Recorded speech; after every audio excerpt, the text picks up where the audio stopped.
A paz do Senhor, queridos alunos da Escola Bíblica. Iniciamos mais uma edição da nossa Sintonia da EBD. E hoje temos um conteúdo muito especial. É dia de podcast.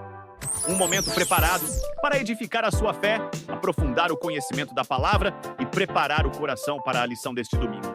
Está no ar o podcast da lição na Sintonia da EBD. Sintonia da EBD. Sintonia da EBD. Olá! Hoje a gente tem um material, muito interessante aqui. É um estudo bem aprofundado sobre Epístola aos Filipenses. Sim, e o foco é num tema específico, né? Alegria em Cristo. Exato. E a nossa missão aqui é tentar entender como essa carta que o Paulo escreveu enquanto estava preso... Preso? Isso que é incrível. Pois é. Como que essa carta virou um marco sobre a alegria? E não uma alegria qualquer, né? Uma que parece, assim, totalmente desconectada das circunstâncias. Parece um paradoxo mesmo. Como alguém acorrentado pode escrever com tanta convicção sobre alegria? É isso que a gente vai investigar hoje. Com certeza. E essa é a pergunta de 1 milhão, né? O material que a gente analisou mergulha fundo justamente nisso. Uhum. Fica bem claro que a alegria em Filipenses não é só um sentimento passageiro, sabe? Tipo, tô feliz porque hoje o dia tá bonito. Sei, algo superficial. Isso. É apresentada como uma força espiritual, algo bem mais profundo e totalmente ancorado em Cristo. Pra gente entender isso bem, precisamos olhar o contexto, né? E os fundamentos dessa alegria tão resiliente que o Paulo descreve. Certo. Então, por onde a gente começa? O contexto da carta. Isso, vamos lá. Primeiro, um pouco de contexto sobre a carta em si.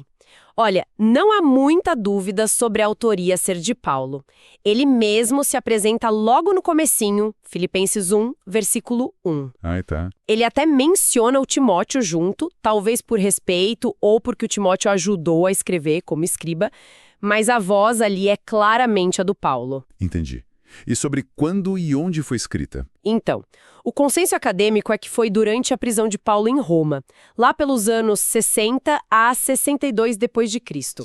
Então faz parte daquelas cartas da prisão? Exatamente. Junto com Efésios, Colossenses e Filemon, todas escritas nesse período difícil para ele. E qual era o motivo principal dessa carta para Filipos? Bom, o motivo imediato foi agradecer uma ajuda financeira, uma oferta generosa que a igreja de Filipos mandou para ele. Uhum. Quem levou foi um irmão chamado Epafrodito.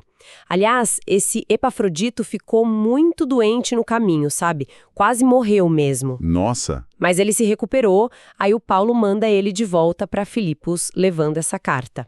E claro, né, Paulo aproveita a oportunidade para dar conselhos, encorajamento. Para fortalecer o pessoal lá. Isso, fortalecer espiritualmente aquela comunidade. Ele tinha um carinho muito especial por eles. E falando nessa comunidade, a história da fundação da igreja de Filipos é bem marcante também, né? Pelo que eu li, foi a primeira comunidade cristã na Europa. Exatamente. Um marco histórico. Aconteceu na segunda viagem missionária de Paulo. A gente encontra o relato lá em Atos, capítulo 16. E o começo foi super simples, né? Não foi nada grandioso. Nada, uma reunião de oração na beira de um rio. E a primeira pessoa a se converter ali foi Lídia, uma mulher de negócios que vendia tecidos finos de púrpura. Que interessante, uma comerciante. Pois é. E essa história do início já traz umas lições bem fortes pra gente. Como o quê, por exemplo? Primeiro, a importância de seguir a direção de Deus, mesmo quando a gente não entende tudo na hora. Sim. Lembra, Atos conta que o Paulo queria ir pregar na Ásia, mas o Espírito Santo impediu. Verdade. Aí, logo depois, ele teve aquela visão famosa de um homem da Macedônia pedindo ajuda. E ele entendeu, ok, é pra lá que eu tenho que ir, onde ficava Filipos. Mostra uma sensibilidade, né? Uma obediência. Total. Uma sensibilidade enorme à voz de Deus. E segundo, o potencial gigantesco que a obra de Deus tem, mesmo começando pequenininha. Tipo grão de mostarda. Exatamente. Lembra da parábola? Foi bem assim. Uma reunião simples, talvez poucas pessoas ali no início. E 10 anos depois... E em cerca de 10 anos, virou uma igreja forte, organizada e parceira ativa no ministério do Paulo. Isso é muito animador. Mostra o poder de Deus em ação. Com certeza. E essa parceria deles nos leva de volta para o coração da carta, né? Essa tal de alegria sobrenatural. Isso, Filipenses é famosa, conhecida mesmo como a Epístola da Alegria. E não é para menos. Pelos números, né? Sim, a palavra grega para alegria, que é chará, aparece 5 vezes. E o verbo alegrar-se ou regozijar-se, chariro, aparece 11 vezes. É uma ênfase impressionante considerando o tamanho da carta. É muito foco nisso. E aí voltamos àquele ponto que, assim, intriga demais. Toda essa conversa sobre alegria vindo de alguém que está preso, talvez acorrentado a um soldado romano, dia e noite. Exato. Convenhamos, soa quase irreal. Ou talvez, sei lá, até um pouco como negação da realidade. Como é possível focar tanto na alegria numa situação dessas? É aí que está o pulo do gato, sabe? Essa aparente contradição é que revela a natureza única dessa alegria que Paulo está falando. Não é uma alegria que depende de tudo ir bem lá fora. Porque para o Paulo, claramente não estava indo tudo bem. Com certeza não. O estudo que a gente analisou reforça muito isso.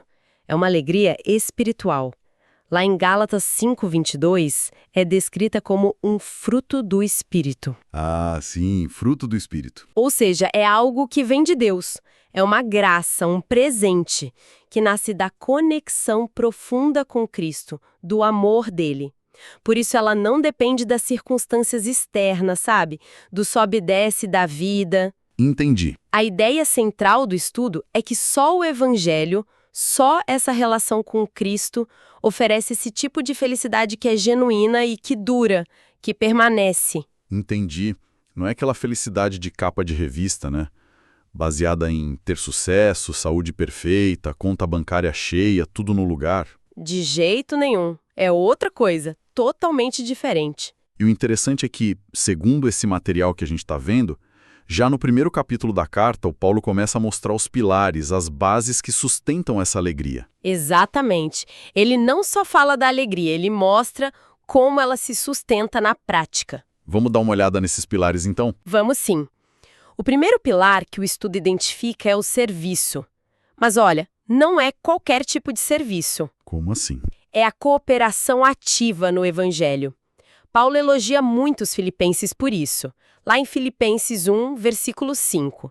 Ele diz que eles cooperavam com ele desde o primeiro dia até agora. Uma parceria constante. Constante e ativa. O estudo até faz um contraste interessante com algumas igrejas que às vezes acabam só, sugando a energia do líder com problemas internos, sabe? Em vez de serem parceiras na missão. Entendi. Em vez de ajudar a remar o barco, ficam furando. É uma boa imagem. E tem um ponto crucial aqui que o estudo ressalta. O valor do serviço não está em ter um cargo, eu sou diácono, eu sou presbítero. Não é o título que importa. Não. A honra maior, o que realmente vale, é ser útil na obra. É ser um cooperador do Evangelho. O texto sugere que nenhum título supera esse. Que perspectiva interessante sobre serviço. E a cooperação dos filipenses era bem prática, viu? Eles tinham comunhão entre si, tinham comunhão com Cristo e apoiavam o Paulo financeiramente. Mandando aquela oferta que você mencionou. Isso, e também no trabalho de espalhar a mensagem. Esse engajamento na missão era para Paulo uma fonte de alegria para todos eles, para o Paulo e para a igreja. Muito bom. Faz sentido que essa parceria ativa gere alegria? Qual seria o segundo pilar? O segundo pilar destacado no estudo vem da segurança no aperfeiçoamento espiritual contínuo. Aperfeiçoamento contínuo. Isso. A base para isso é um versículo super conhecido, Filipenses 1:6. Ah, aquele que começou a boa obra em vós há de completá-la. Até o dia de Cristo Jesus. Exatamente. Pensa na tranquilidade, na segurança e na alegria que essa certeza traz. É verdade. Dá uma paz saber disso. Muita. Deus não só começa a obra da salvação e da transformação na vida da gente, como Ele garante que vai terminar. Ele não deixa o trabalho pela metade. Então, a vida com Cristo é apresentada como algo dinâmico, sabe? Em constante movimento, em crescimento. Deus inicia e ele aperfeiçoa. A ideia é que a gente não fique parado, estagnado. Certo. Tem que ter progresso. Sim, o estudo até usa aquela imagem linda de Provérbios 4:18, que compara o caminho do justo à luz da aurora, Que vai brilhando mais e mais. até ser dia perfeito. Sim. Lindo, né? A expectativa é essa, progresso constante. E isso meio que cutuca a gente, né? Leva a gente a se perguntar, como o próprio material sugere, será que estamos vendo progresso na nossa caminhada espiritual? É uma pergunta necessária. Estamos melhores hoje do que, sei lá, há um ano? Conhecemos Cristo mais de perto? Nosso amor por Ele aumentou? Uhum. Aquela fome de Deus, sabe? Aquela vontade de estar perto dele, de ler a palavra, ainda está acesa. São perguntas importantes para a gente avaliar se essa obra que Deus começou está mesmo avançando em nós. Essa autoavaliação faz parte. Verdade. E o terceiro pilar? O terceiro pilar é a comunhão e a oração. São vistos como absolutamente essenciais para uma vida cristã saudável. Comunhão com outros cristãos e oração a Deus. Isso. E o Paulo vivia isso na prática. Ele dizia que orava sempre com alegria pelos filipenses. E a oração específica dele, lá em Filipenses 1:9, era para que o amor deles aumentasse mais e mais. Mas não um amor qualquer, né? Não, um amor em pleno conhecimento e toda a percepção. Olha que interessante essa ligação que o Paulo faz. Qual ligação? O amor direcionado por Cristo, quando ele cresce de verdade, leva a um maior conhecimento espiritual, leva a uma percepção mais clara da vontade de Deus. Uhum. Também dá importância de estar junto, em unidade com outros cristãos. O estudo é bem enfático nisso. Como assim? Chega a dizer que é absolutamente estranho alguém dizer que ama a Cristo, que é a cabeça da igreja, mas viver isolado da própria igreja, que é o corpo dele. Faz sentido. Amar a cabeça e desprezar o corpo. Não combina. Exato. A comunhão não é vista como um extra opcional. Sabe, é uma parte vital, uma expressão necessária do nosso amor a Deus. Entendi. Esses três pilares, serviço engajado, crescimento constante e comunhão com oração, realmente parecem formar uma base bem sólida para essa alegria que o Paulo tanto fala. Com certeza. Eles dão sustentação prática para essa experiência. Mas além desses pilares, o estudo também ressalta como o próprio Paulo, ali na situação terrível dele, se torna um exemplo vivo, né? Sim, demais. Ele não usa a prisão para se fazer de vítima, para gerar pena. Pelo contrário. Ele usa para ensinar. Exato, para mostrar atitudes de fé que a gente pode e deve imitar. A primeira atitude exemplar que o estudo aponta é a fé inabalável no triunfo do Evangelho. Mesmo preso. Mesmo preso. Talvez algemado a um guarda romano 24 horas por dia. Imagina só. Mas a maior preocupação do Paulo não era o próprio sofrimento ou se ele ia ser condenado à morte. Não era o eu. Não era o eu. A paixão dele era que o Evangelho avançasse, que a mensagem de Cristo continuasse se espalhando. E ele via isso acontecendo mesmo na prisão. Sim, ele chega a dizer que a prisão dele, na verdade, ajudou a mensagem a se espalhar ainda mais. Como assim? Ele menciona que a situação dele ficou conhecida por toda a guarda pretoriana, a tropa de elite do imperador romano, e que outros irmãos ficaram mais ousados para pregar por causa do exemplo dele. Nossa, que reviravolta! A prisão acabou impulsionando a pregação. Algemada. Que frase poderosa. É demais, né? A mensagem do Evangelho tem um poder que ultrapassa qualquer barreira humana, qualquer circunstância. Nada pode parar a palavra de Deus de verdade. Isso bate de frente com uma mentalidade que a gente às vezes vê por aí, né?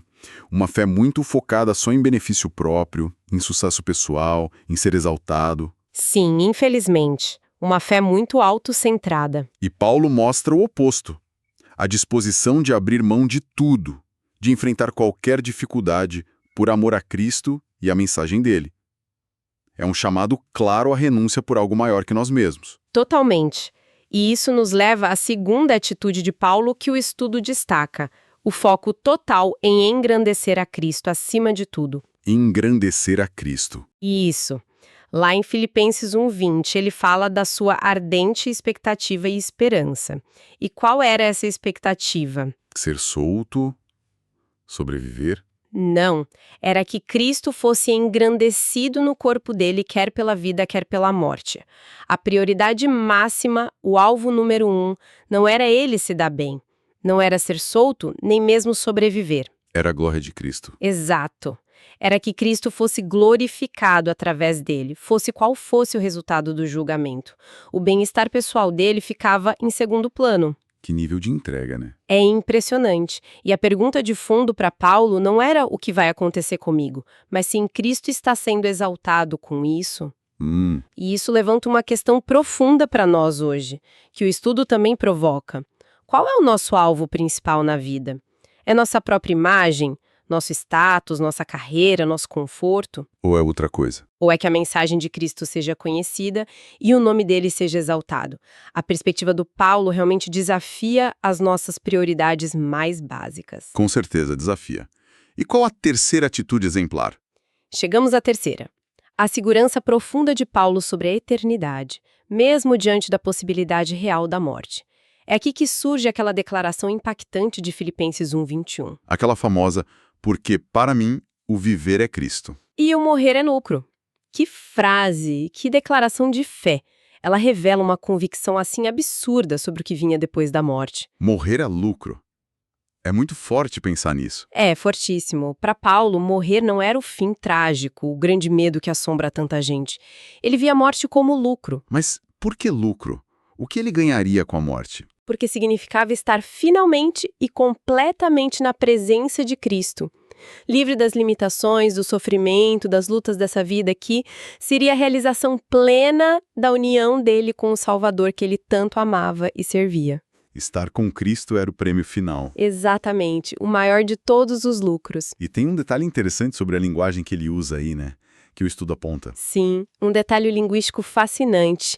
Lá em Filipenses 1:23, quando Paulo fala do desejo de partir e estar com Cristo, a palavra grega que ele usa para partir é analysai. E essa palavra era usada no contexto náutico da época. Náutico, de navios. Isso. Significava, literalmente, soltar as amarras de um navio para começar uma viagem. Desamarrar o do cais. Nossa, que imagem poderosa. Muito. Para quem crê em Cristo, a morte não seria o fim, o naufrágio. Seria o soltar das cordas que nos prendem a este mundo para iniciar a viagem final, rumo ao porto seguro da presença de Deus. Isso muda completamente a forma como a gente encara a morte, né? Deixa de ser só perda e passa a ser partida, viagem. Exatamente, uma viagem para casa, para junto do Salvador, é uma perspectiva transformadora. Então, no fim das contas, o que essa análise toda nos mostra é que essa carta aos Filipenses, que nasceu num contexto super adverso, de prisão, de dificuldade, Sim. é na verdade um guia, quase um mapa, para um tipo de alegria que vai muito além das circunstâncias. Uma alegria que não depende do que acontece ao nosso redor. Isso, porque ela está afirmada em Cristo, a fonte é Ele. E ela se manifesta na prática, né? Não é só um sentimento. Com certeza. Manifesta-se no serviço engajado aos outros, no crescimento espiritual constante e na união, na comunhão com a comunidade de fé. Esses pilares que a gente viu. A alegria que o Paulo descreve e viveu ali na prisão, então, não é só uma teoria bonita, uma ideia teológica. De forma alguma. É apresentada como algo real, acessível a quem tem a fé centrada em Cristo. É uma possibilidade concreta. E essa perspectiva de alegria acaba redefinindo tudo, né? Redefine nossa visão da vida, o propósito do nosso trabalho, seja na igreja ou fora dela, e até o sentido da morte. Que deixa de ser aquele fim pavoroso. E passa a ser o lucro de estar finalmente com Cristo. É uma mudança radical de perspectiva. Isso nos deixa com uma pergunta final para pensar, né? Uma reflexão. Qual seria? Se essa alegria profunda não depende das circunstâncias, se ela é uma graça divina, um fruto do Espírito Santo, como é que a gente pode, no nosso dia a dia, tão corrido, sabe? Sim. Cheio de pressão, de distração, Uhum. como a gente pode cultivar uma abertura maior para receber essa graça, para viver mais dessa alegria? Boa pergunta. Que amarras, usando aquela imagem náutica do Paulo, que talvez a gente precise soltar na nossa visão de mundo, nas nossas prioridades, nos nossos medos, Sim. para poder experimentar mais dessa alegria única que, segundo o apóstolo Paulo, vem de ter Cristo no centro de tudo. É uma ótima reflexão para a gente levar. O que precisa ser desamarrado em nós para essa alegria fluir mais livremente? Exato. Fica aí a reflexão para todos nós.